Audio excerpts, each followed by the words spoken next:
Coming up today, the floor leaders of Korea's rival parties are set to meet as they look to reach consensus over contentious anti-terror legislation, a North Korea human rights bill and a new look electoral map. South Korea and the United States will hold their largest ever annual joint military exercises next month in the wake of North Korea's recent nuclear and missile provocations. Plus, scores of people are killed in Islamic State bomb attacks in Syria, a matter of hours after the US and Russia reach an agreement to cease hostilities between various parties in the war-torn country. Stay tuned for these stories and more.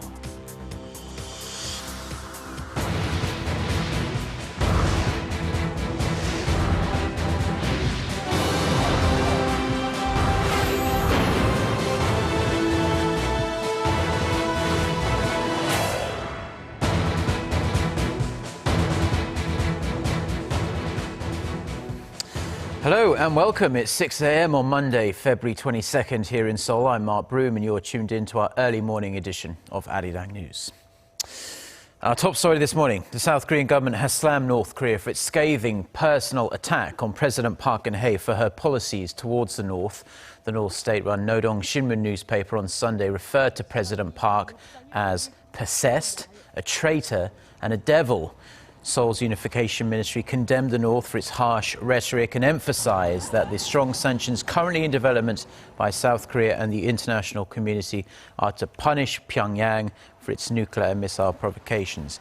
The ministry called on the regime to halt its unreasonable claims and added that after all South Korea has done to help the North, it's a shame Pyongyang's response was its fourth nuclear test and a long-range missile launch.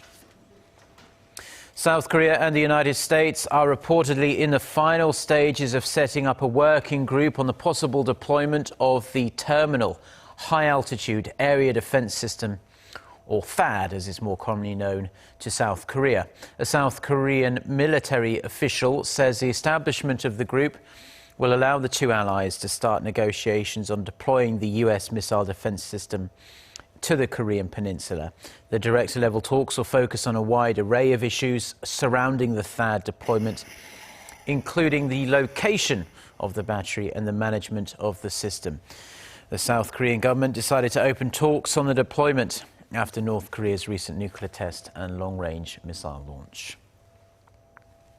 So, as North Korea continues to ratchet up tension on the peninsula, South Korea and the US are upping the intensity of their annual military exercises that kick off next month.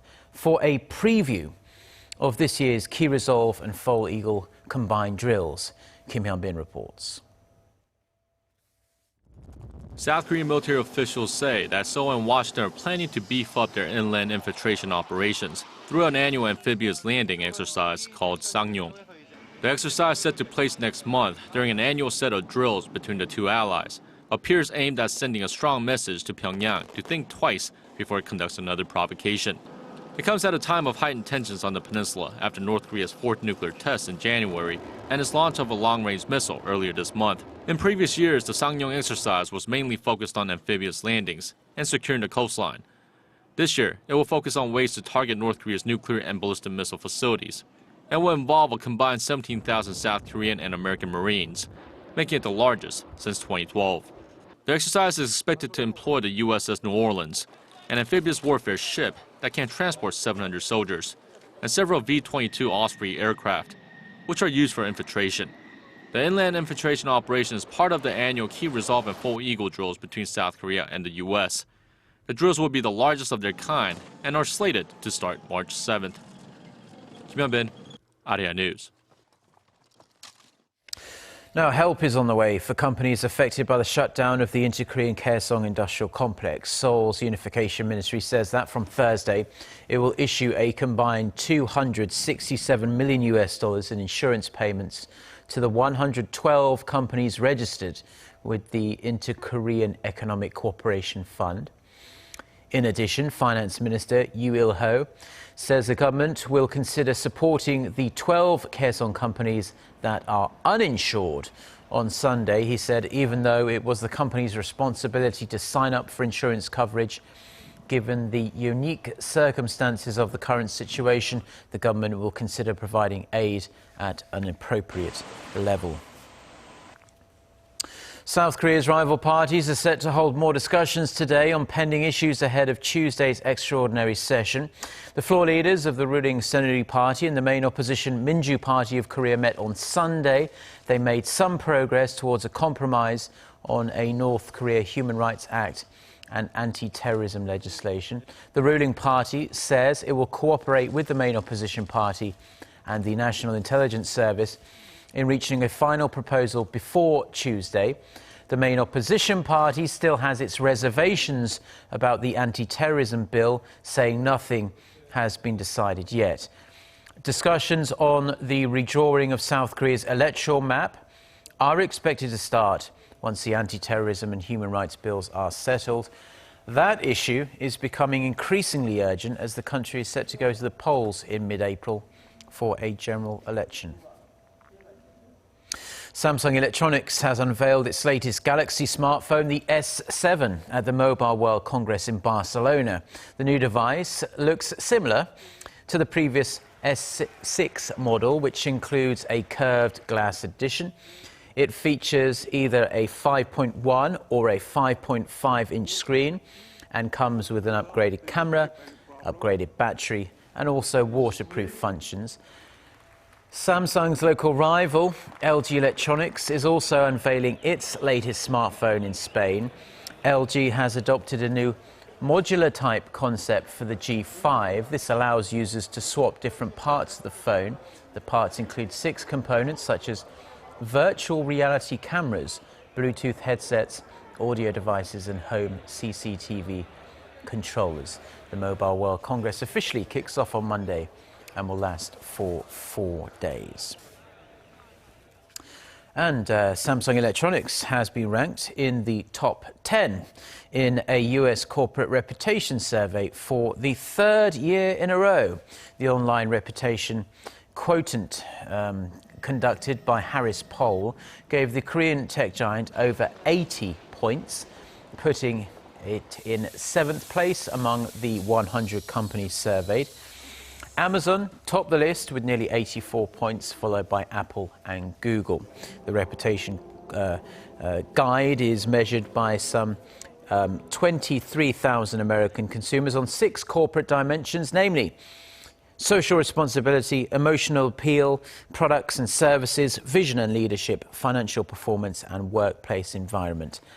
And Samsung was the only non-American firm to make the top 10. Korean exports have been on the decline month after month for over a year now. It's a worrying new trend, but one a newly released report says will likely continue for a while. Our Lee Ji-won has the details. Korea's outbound shipments are likely to continue their downward slide this year, marking a 2nd straight year of decline for Asia's 4th largest economy. That's according to a report released Sunday by the Export-Import Bank of Korea, which says the country's exports will decrease by roughly 0.5% from last year due to sluggish global demand and an increase in competition from a weakening Japanese yen and weaker European currencies. Korea's exports amounted to $527 billion last year, a drop of 8% from the year before. But that amount is expected to decrease to about $506 billion in 2016. The first 10 days of this month have already fulfilled the gloomy prediction, as outbound shipments during the period slid by just over 27% from last year. The downward trend will continue for a while as the global economy is in a slump. With global economic growth frozen near the 3% rate, trade between countries has also decreased significantly. Furthermore, the oversupply from China and low global oil prices are also likely to exacerbate the situation. The report adds that under the circumstances, Korea should diversify its trade partners by advancing into emerging markets such as India and Iran that are showing signs of a recovery. Lee Ji-won, Arirang News.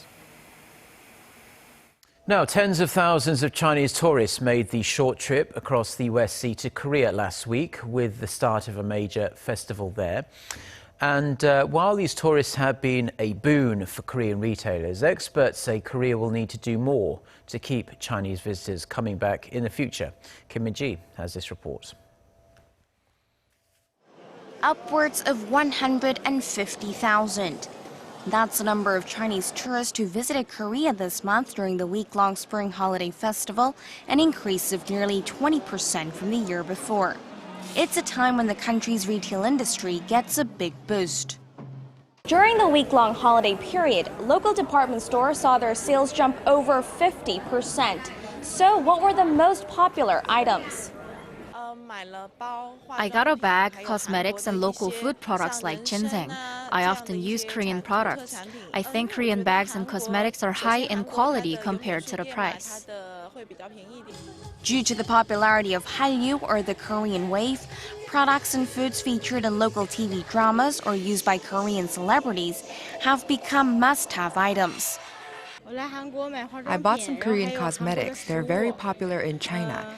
And all my Chinese friends like Korean beauty products. I learned about Korean food while watching Korean dramas and wanted to try it myself. That's why I'm here. Korea plans to attract some 8 million Chinese tourists this year, but many say it won't be easy coming as before. While Hallyu has played a significant role, the effects may be short-lived as China is seeking to boost its own content business. On top of that, more and more Chinese tourists are flocking to Japan. While Korea experienced a slight slump last year, visitors to Japan have been fast growing. The yen has lost about a third of its value. Besides that, Japan's biggest advantage is the fact that it has great tourism infrastructure in every district. That's in contrast to Korea, with the majority of Chinese tourists limiting their visits to the capital city and southernmost island of Jeju due to less promotion of other cities. Most of Korea's tourism industry is focused on shopping and plastic surgery, but that's not enough to bring people back.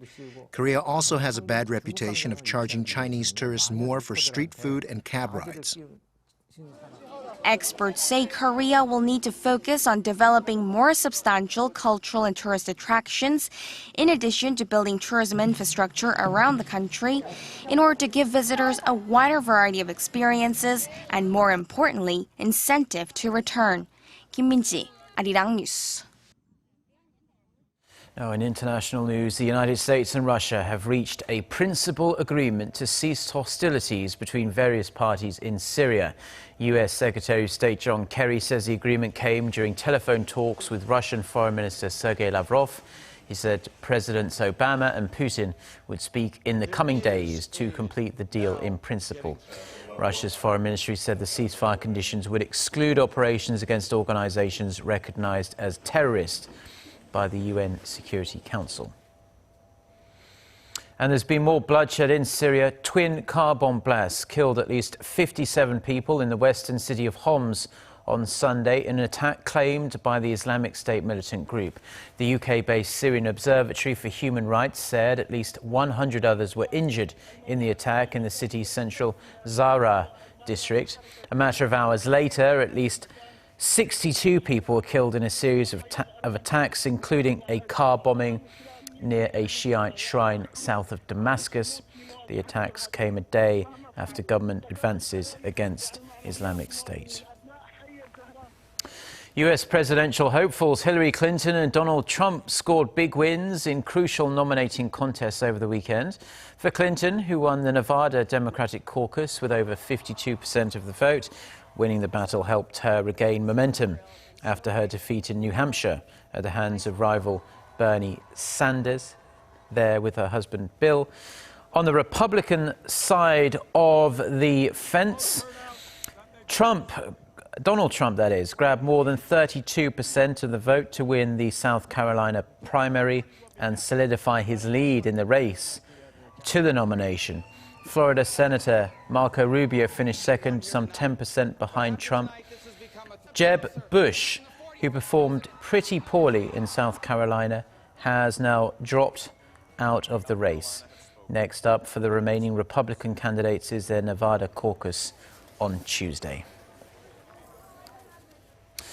Now, for those of us looking to lose a kilo or two, switching what rice we eat to a different type could be a good place to start. According to a new study by researchers here in Korea, black rice not only has some anti-cancer properties, it also reduces body fat. Park Geun-hye has more.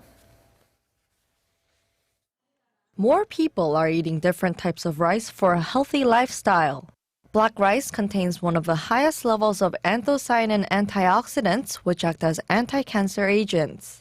The rice is also good for anti-aging and prevention against various diseases. And according to research, black rice also fights against obesity.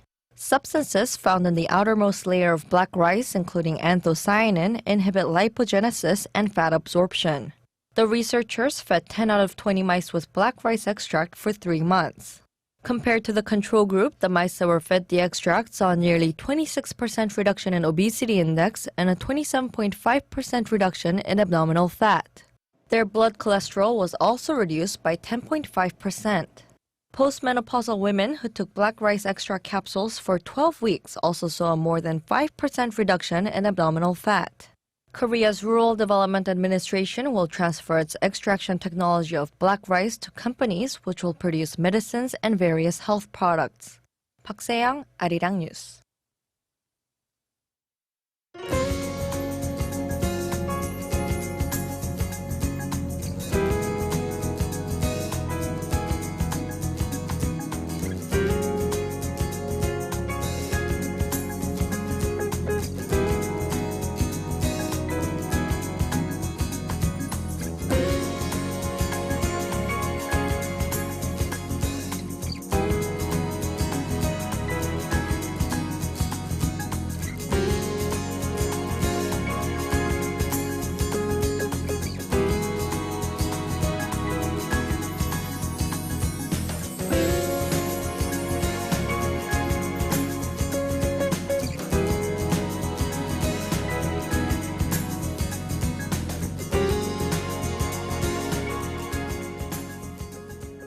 Well, that's all we have for now on this Monday morning here in Seoul. I'm Mark Broom. Thank you as always for watching.